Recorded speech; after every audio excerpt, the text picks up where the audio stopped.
गीता ज्ञान की जर्नी में ब्रजभूषण जी और पंडित जी को ऐसे बहुत से लोग मिले हैं जिनसे उन्होंने बहुत कुछ सीखा है। ऐसे लोग पंडित जी को कुछ सिखाने का एम लेकर उनसे नहीं मिले हैं, लेकिन उनके पास उनकी लाइफ के ऐसे एक्सपीरियंसेस हैं या उनकी लाइफ की कहानी कुछ ऐसी है कि पंडित जी उसमें से कुछ ना कुछ ऐसा ढूंढ ही लेते हैं जो नया हो, जो अच्छा हो, जिसे अपनाने से वे एक इंसान के तौर पर और अच्छे बन सकते हो।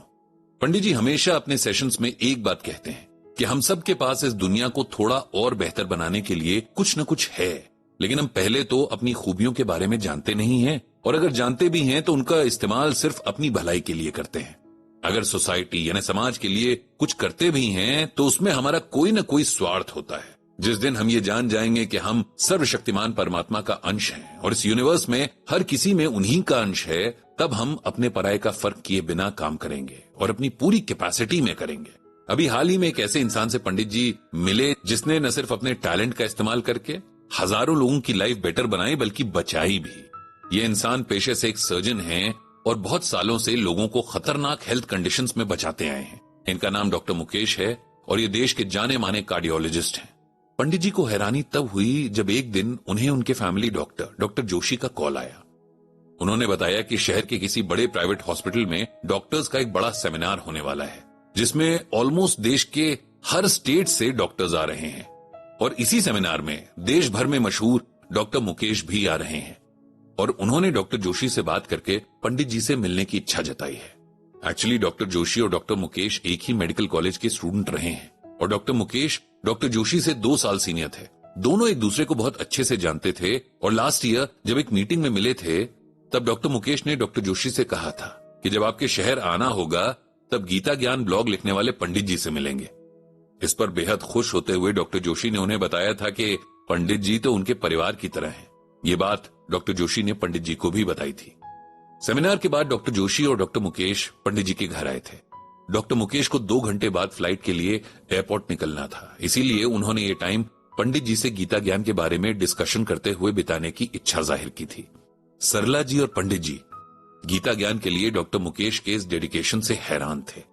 डॉक्टर्स की लाइफ तो वैसे भी बहुत बिजी होती है, उनके पास खुद के लिए भी टाइम नहीं होता है, लेकिन फिर एक बात यह भी है कि अगर इंसान चाहे तो कुछ भी मैनेज कर सकता है। एक सेलिब्रिटी डॉक्टर होने के बावजूद डॉक्टर मुकेश बहुत ही सिंपल इंसान थे। अगर कोई उनके बारे में पहले से ना जानता हो तो अंदाजा भी नहीं लगा सकता कि वे इतने बड़े डॉक्टर हैं। डॉक्टर मुकेश ने पंडित जी को बताया कि वे पिछले 5 साल से लगातार उनका ब्लॉग पढ़ रहे हैं। चाहे कितने भी बिजी हों, लेकिन जिस तरह पंडित जी पोस्ट लिखने के लिए टाइम निकाल लेते हैं उसी तरह वे भी पढ़ने के लिए टाइम निकाल ही लेते हैं। डॉक्टर मुकेश ने बताया कि डॉक्टर्स के लिए कई बार सिचुएशंस बहुत टफ हो जाती हैं। लोग उनसे इस तरह उम्मीद लगाते हैं जैसे भगवान से लगाई जाती हैं और ये भूल जाते हैं कि हम डॉक्टर्स भी तो इंसान ही हैं, हमारी भी लिमिटेशंस हैं।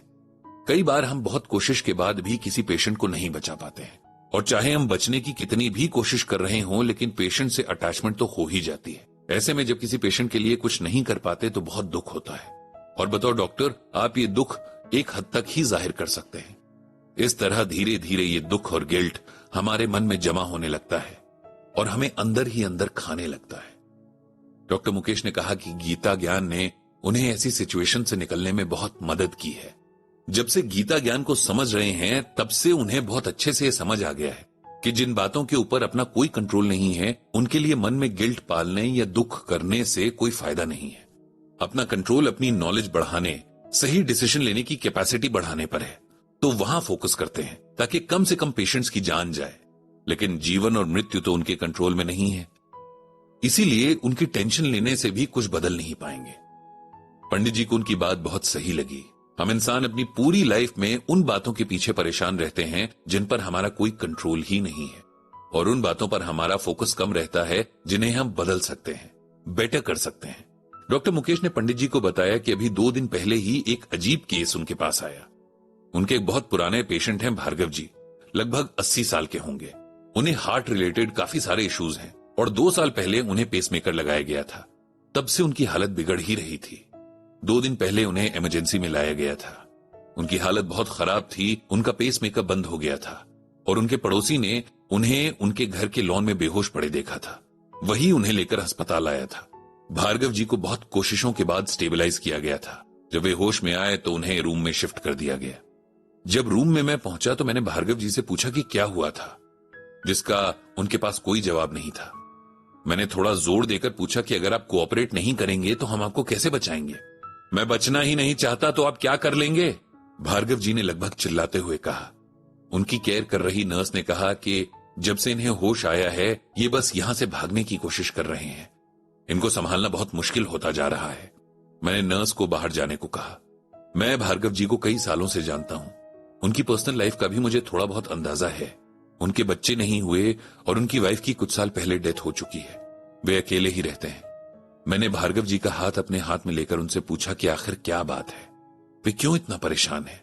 इस पर उन्होंने कहा कि वे अब जीना ही नहीं चाहते। उन्होंने बताया कि उनका पेसमेकर खराब नहीं हुआ था, उन्होंने खुद ही उसे बंद कर दिया था। उनके पास जीने की कोई भी वजह नहीं है और बिना किसी वजह के इतनी तकलीफ में रहना उन्हें मंजूर नहीं है। डॉक्टर मुकेश ने बताया कि ये एक पेशेंट का राइट है कि वो अपना ट्रीटमेंट करवाना चाहे या ना करवाना चाहे। इसीलिए मैं भार्गव जी से जबरदस्ती तो नहीं कर सकता था, लेकिन फिर भी मैंने उन्हें समझाने की बहुत कोशिश की। वे नहीं माने और डिस्चार्ज होकर घर चले गए। भार्गव जी का इस तरह अपनी जिंदगी से निराश होना डॉक्टर मुकेश को बहुत खराब लगा था, लेकिन वे इसमें चाहकर भी कुछ नहीं कर सकते थे। उनकी बातें सुनकर पंडित जी ने उन्हें श्रीमद् भगवद गीता का ये श्लोक सुनाया। कर्मणो ह्यपि बोधव्यम बोधव्यम च विकर्मणः अकर्मणश्च बोधव्यम गहना कर्मणो गति। यहां भगवान श्री कृष्ण अर्जुन को कर्म के बारे में बताते हुए कह रहे हैं कि कर्म को भी समझना चाहिए तथा अकर्म को भी, और विकर्म को भी समझना चाहिए, क्योंकि कर्म की सूक्ष्मता को समझना अत्यंत कठिन है। अब इसे सिंपल वर्ड्स में समझते हैं। सबसे पहले हम कर्म को समझते हैं। कर्म का मतलब जो भी काम हम अपनी सेंसेस और बॉडी के थ्रू करते हैं वो सब हमारे कर्म है। कर्म अगर शास्त्रों में बताए रूल्स के अकॉर्डिंग हो तो बहुत अच्छा रहता है। अकर्म का मतलब वो सब काम जिन्हें हम बिना किसी मोह के भगवान के प्रति शरणागत होकर करते हैं। और विकर्म का मतलब ये है कि वो काम जो हमसे गलत हो जाते हैं, ऐसे काम जो शास्त्रों के अगेंस्ट हों उन्हें विकर्म कहते हैं।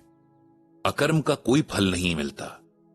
आप कितना भी अच्छा करें लेकिन उसका पुण्य भी नहीं मिलेगा, क्योंकि ऐसे कर्मों से आप मुक्त हो जाते हैं, भगवान के चरणों में मिल जाते हैं। पंडित जी ने कहा कि कई बार लाइफ में सिचुएशंस बहुत टफ हो जाती हैं।